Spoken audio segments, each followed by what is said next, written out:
une ce soir, une installation très attendue, celle du cyclotron de la Guadeloupe. Le centre d'imagerie moléculaire a été présenté ce matin. Il devrait améliorer largement la détection des cancers et d'autres pathologies, ainsi contribuer à sauver de nombreuses vies. Et les accueils maladies seront désormais fermés tous les mercredis. Cette journée sera consacrée au traitement des demandes des dossiers les plus complexes et les urgences sociales. Les explications du directeur général de la CGSS, Henri Acou, sont à venir. Et le champion de cyclisme Boris Karen a créé son propre club, le Karen Cycling Development. Le célèbre maillot jaune souhaite aussi encadrer de jeunes coureurs avec sa nouvelle formation. ATV Guadeloupe est allé à sa rencontre. Notre reportage dans un instant. Et après l'occupation de la mairie du Gosier par des manifestants, le maire Jean-Pierre Dupont s'est expliqué sur le dossier de Grand-Bay. Ce soir, c'est au tour des adversaires du projet de s'exprimer. Raymond Gobi, le leader des habitants de Grand-Bay, est l'invité de cette édition. Bonsoir et bienvenue sur ATV Guadeloupe. Il aura fallu plusieurs années de bataille menées par le conseil régional suite à une pétition qui a réuni plus de 25 000 signatures pour que ce projet voie enfin le jour. Ce matin, de nombreux élus, mais aussi le grand public, ont pu découvrir le premier cyclotron jamais installé en Guadeloupe, mais également dans la Caraïbe. Reportage Karen Diama. Après une première phase terminée le 15 septembre dernier, le centre d'imagerie moléculaire de la Guadeloupe est arrivé au terme de sa phase 2. Le bâtiment est pas loin d'être fini, à part quelques revêtements de sol ou muraux. Et puis surtout maintenant, les équipements sont installés, les équipements majeurs du bâtiment sont installés, à savoir le cyclotron, les enceintes blindées.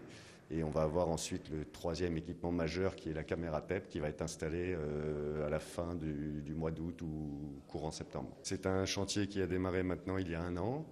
Et nous entrons dans la phase de réception des ouvrages. À partir du mois de juin, nous attaquons la campagne d'essai, notamment sur tous les réseaux de climatisation et ventilation. Aboutissement d'une simple pétition, le CIMGUA est une véritable avancée dans l'offre de soins offerts par la Guadeloupe. Une fierté pour les porteurs de projets. Il y avait, c'est vrai, un projet à Martinique depuis une dizaine d'années. On leur avait donné 8 millions d'euros pour faire ce cyclotron. Ils ne l'ont jamais fait. Je crois avoir compris très très vite l'affaire en disant, écoutez, je vous mets 8 millions, on a de la ressource à la région, il y a de l'argent, toujours, et même beaucoup. Et donc, je mets 8 millions en AP, je mets tout de suite 500 000 euros en crédit de paiement, c'est-à-dire de l'argent immédiatement mobilisable. J'appelle Fischer et j'appelle Gillot. J'appelle Fischer en disant, tu étais ancien directeur d'hôpital, je te demande de me trouver tous les experts et je veux en 3 mois un rapport. Et en même temps, il y avait une pétition. J'appelle Edine Delkovski en disant, j'ai pas vu ton émission avec Jackie Massico, explique-moi. Edine Delkovski est un véritable spécialiste de la question. Ce que le docteur Bélia ne m'a pas dit, il m'a tout dit. Et en me présentant Julie Aristide, un certain nombre de personnes. Et en l'espace d'une semaine, on a mobilisé Fischer et Hélène Vainqueur, qui était la présidente de la SEM. En 3 mois, on a eu un rapport. C'est la concrétisation, mais je dirais plutôt une grande avancée parce qu'on n'a pas fini. Il faut brancher, il faut mettre en service. Et aujourd'hui, il fallait effectivement présenter cela à la population, les inviter à visiter un peu. Donc, comme je le dis, quand il s'agit de la santé des Guadeloupéens, c'est la collectivité, ce sont les Guadeloupéens. Donc, il faut qu'on soit ensemble pour pouvoir réussir et mener à bien un projet. La santé n'a pas de prix, n'a pas de coût, je le répète tous les jours. Phase 2 terminée avec succès dans les délais impartis. L'ouverture au public est prévue pour octobre 2017. Et je vous le disais en titre, cet appareil de pointe devrait permettre d'améliorer largement la détection des cancers et autres pathologies, ainsi sauver de nombreuses vies. Toujours en phase d'installation, les équipements seront opérationnels d'ici le mois d'octobre. Comme sa date d'ouverture est fixée au mois d'octobre, comme l'a dit Karen Diama, il pourra prendre en charge jusqu'à 10 patients par jour et ainsi couvrir les besoins de la Guadeloupe. Reportage Karen Diama. 850 mètres carrés répartis en 3 pôles, administration, médecine nucléaire et radiopharmacie. Nous sommes au nouveau centre d'imagerie moléculaire de la Guadeloupe. C'est quelque chose qu'on attend depuis déjà 3 ou 4 ans. Il y a une énorme pétition avec un gros mouvement citoyen. C'est un équipement qui va révolutionner la santé en Guadeloupe, je peux le dire, parce que ce soit pour la prise en charge du cancer, mais aussi des maladies cardiovasculaires et, comme je le disais, des infections, c'est un très grand pas pour les patients guadeloupéens. Par an, le cyclotron devrait permettre une prise en charge de 1800 à 2500 patients, un dépistage efficace quand 1700 cas de cancer sont détectés chaque année en Guadeloupe. Alors, le cyclotron est ce qu'on appelle un accélérateur circulaire de particules. C'est un mot compliqué pour dire qu'en gros, c'est un appareil qui permet de fabriquer des produits radioactifs qu'on peut injecter à l'homme.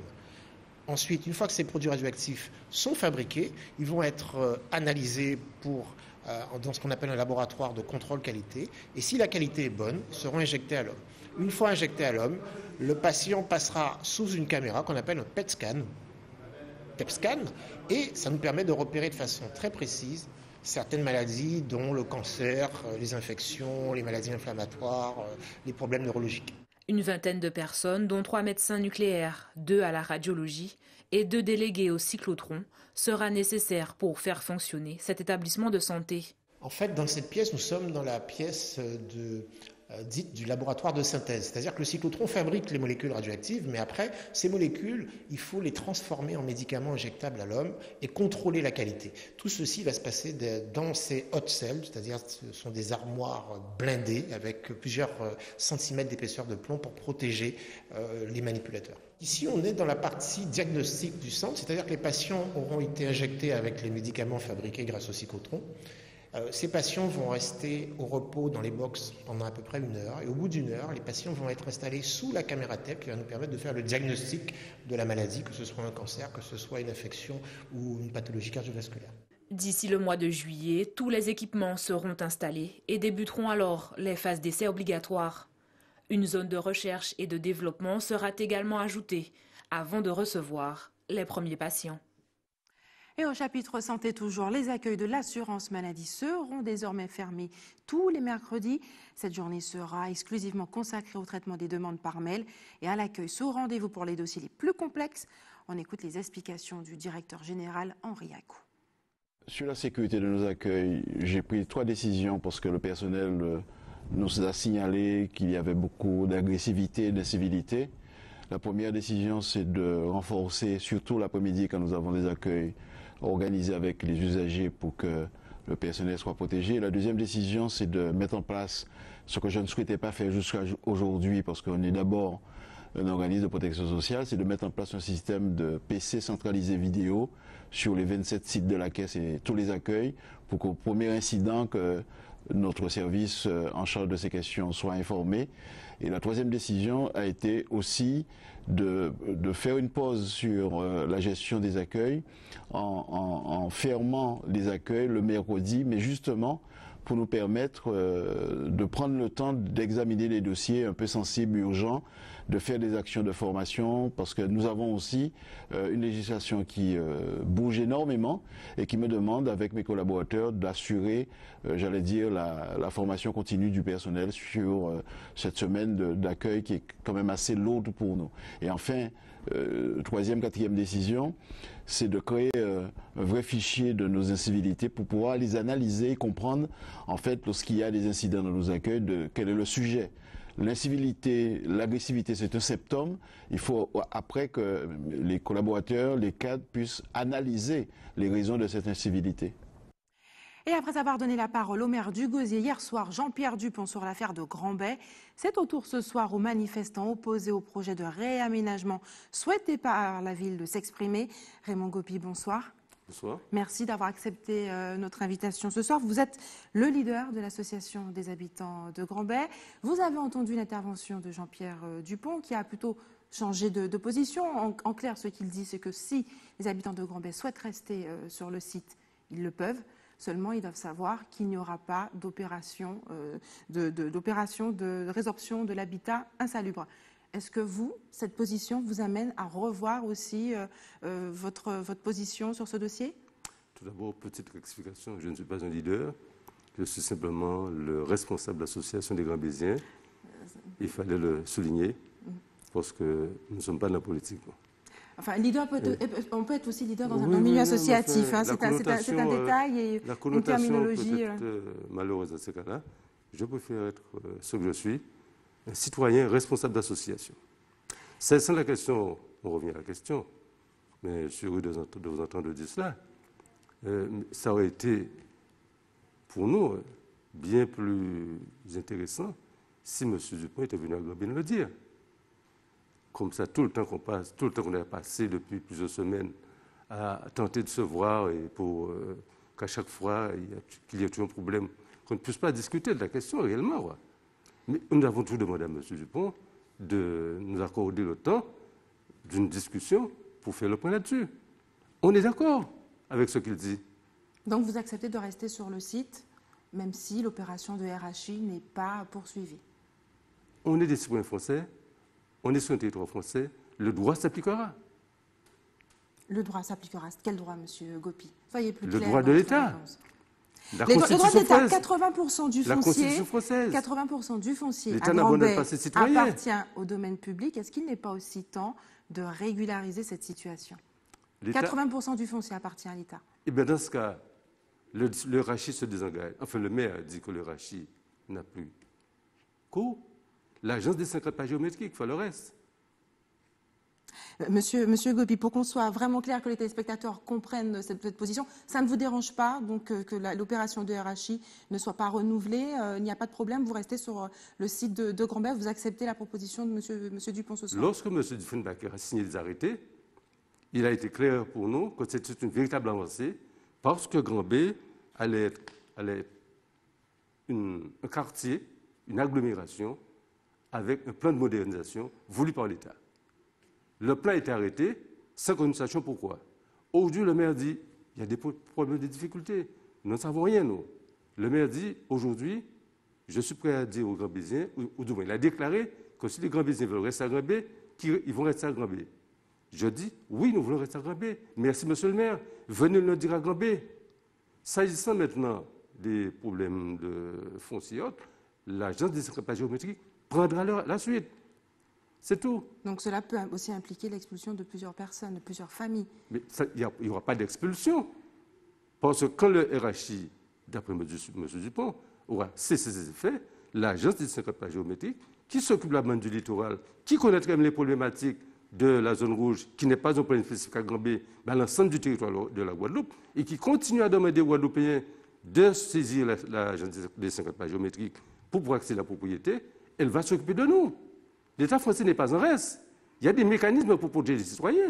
Alors, il faut quand même rappeler aux téléspectateurs que la zone de Grand-Bay se situe sur une zone à risque, qu'en 2008, une demande de dérogation avait été faite par la municipalité pour permettre d'avoir des logements, de construire des logements par le biais du programme de RHI, ce qui veut dire que ce ne sera plus le cas aujourd'hui, donc les habitants seront en toute illégalité sur le domaine.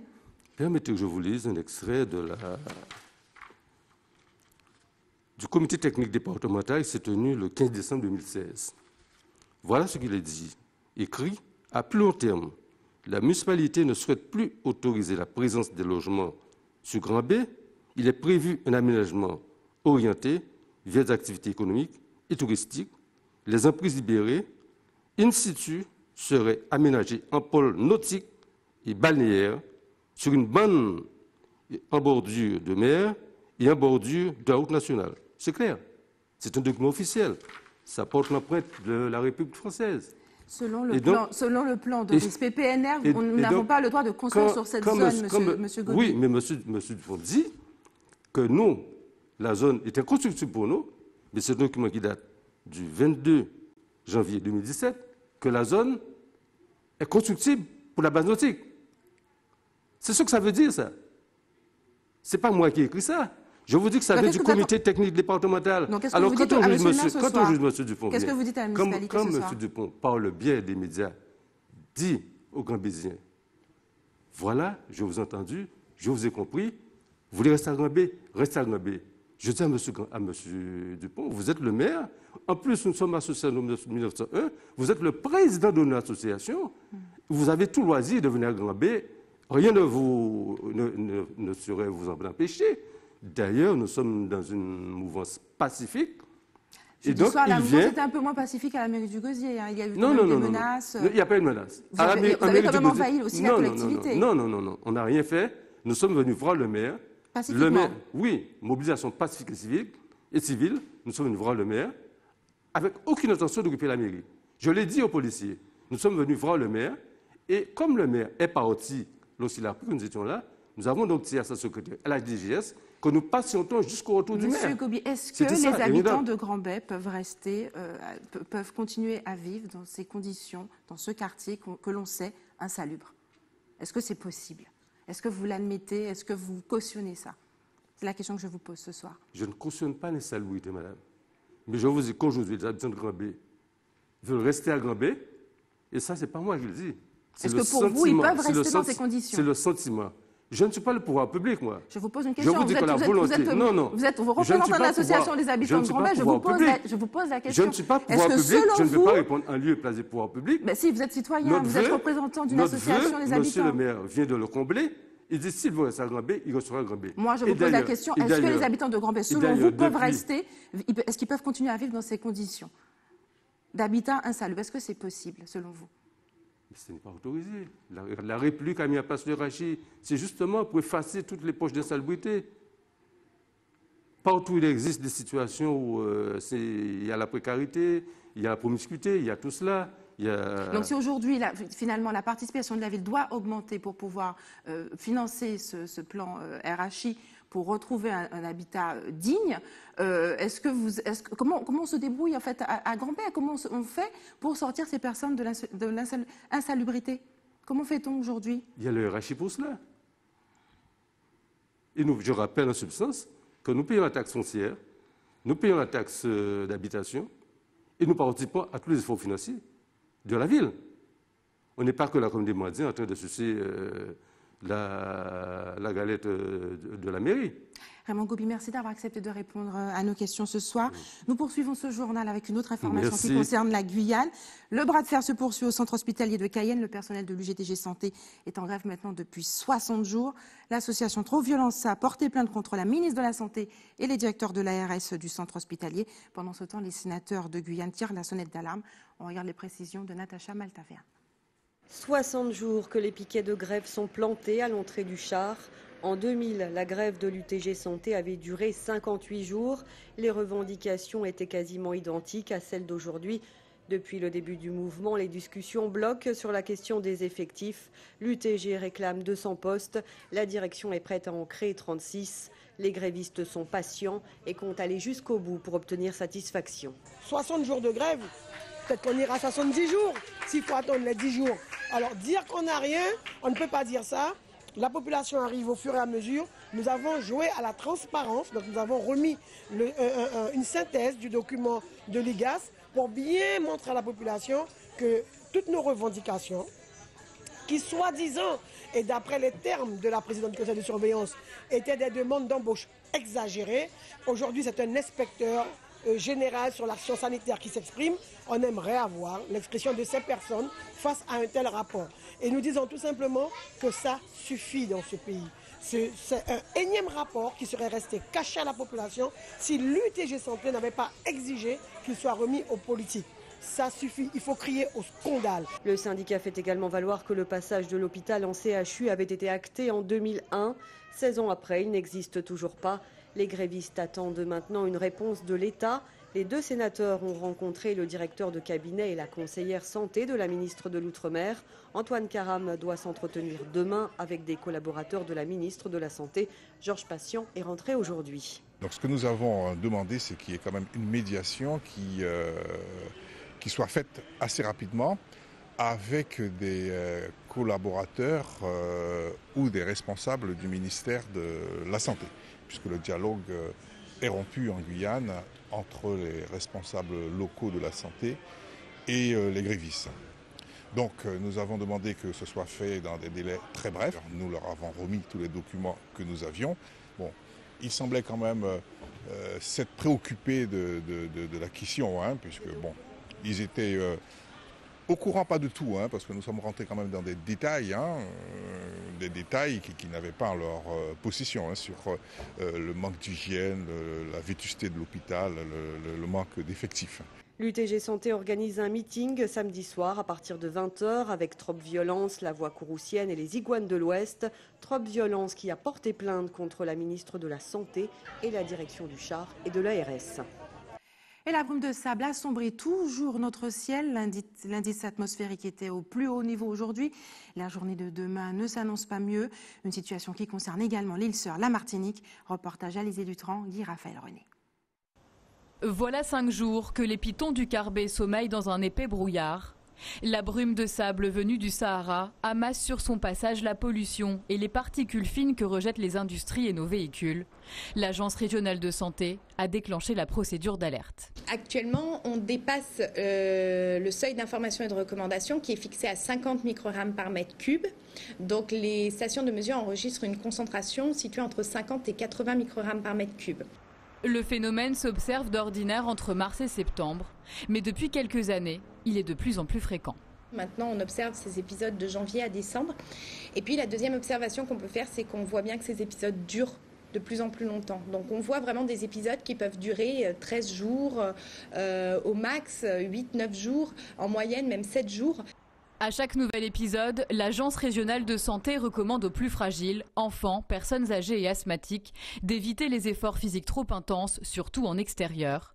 La mesure s'étend depuis ce week-end à toute la population, qui subit les effets de la brume. Ça bouche mes narines et tout, et voilà. Et pour respirer, c'est difficile. Donc je suis obligé de respirer petit à petit. On sent bien qu'on a des gènes à tout niveau et puis même au niveau du paysage, on voit bien que c'est beaucoup plus assombri, c'est pas très beau. On se dit qu'en Martinique, on ne devrait pas vivre ça, quoi. Voilà. Difficulté de respirer, des bouffées de chaleur en pleine nuit, vraiment obligé de forcer sur la respiration, de se lever pour aller prendre l'air. Et du coup, ça inquiète parce qu'on se demande si les enfants ils vont pas avoir la même chose. Conséquence, les cas d'allergie se multiplient. La salle d'attente de cet allergologue ne désemplit pas. Les répercussions sur la santé sont multiples. Tout l'arbre respiratoire, donc les yeux, la sphère ORL et la bronchique qui est soumis en permanence à ces polluants. Donc à la longue, ça risque d'augmenter l'inflammation au niveau de toutes ces zones-là qui peuvent à moyen ou à long terme être à l'origine de maladies allergiques assez sévères. Donc conjonctivite allergique, rhinite allergique et puis des asthmes qui ne sont pas contrôlés. Pour limiter le phénomène, certaines de nos habitudes sont à revoir. Vous avez les pratiques internes ou domestiques, donc brûler les déchets chez soi, brûler les spirales contre les moustiques. Donc ce sont autant de pratiques qu'il faudrait peut-être déconseiller et insister auprès de la population pour ne plus utiliser ce genre de pratiques. Selon les spécialistes, dans 20 ans, la moitié de la population mondiale sera sujette aux allergies. Madine Iner prévoit dès la rentrée prochaine de mener une étude pour déterminer la composition exacte des brumes de sable. En attendant, le nuage de pollution devrait durer jusqu'à ce week-end. Et restez sur ATV Guadeloupe dans quelques minutes. Ce jeudi était férié, mais que fêtons-nous vraiment? Vos réponses dans un instant. Et puis rencontre avec le maillot jaune Boris Karen, devenu patron de son propre club. Et ce jeudi était férié, jour de l'Ascension. Il symbolise l'élévation du Christ. 40 jours après le dimanche de Pâques, Jésus entre ainsi dans le ciel avec son corps. Mais quel est pour vous le sens de cette fête? Moïse Dexter et Patrick Curie vous ont posé la question. On vous écoute. C'est une fête religieuse.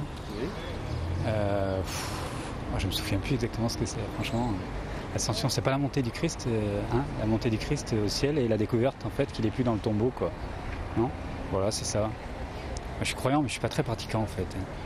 L'Ascension, c'est une fête païenne, une fête de Dieu, et je la fête, quoi. Je pense que l'Ascension, c'est les gens fêtent ça parce que Jésus remonte au ciel, c'est ça. Donc l'Ascension pour moi, c'est plus une fête chrétienne, c'est la montée du Christ au ciel. Alors l'Ascension représente pour moi le jour où le Seigneur est monté aux cieux. Une fête catholique, mais c'est tout. La montée du Christ sur la croix. Ouais, c'est tout ce que ça me représente. Je ne suis pas pratiquant, mais catholique. J'ai aucune idée, moi, c'est pas du tout mon... Je sais pas du tout. L'Ascension, c'est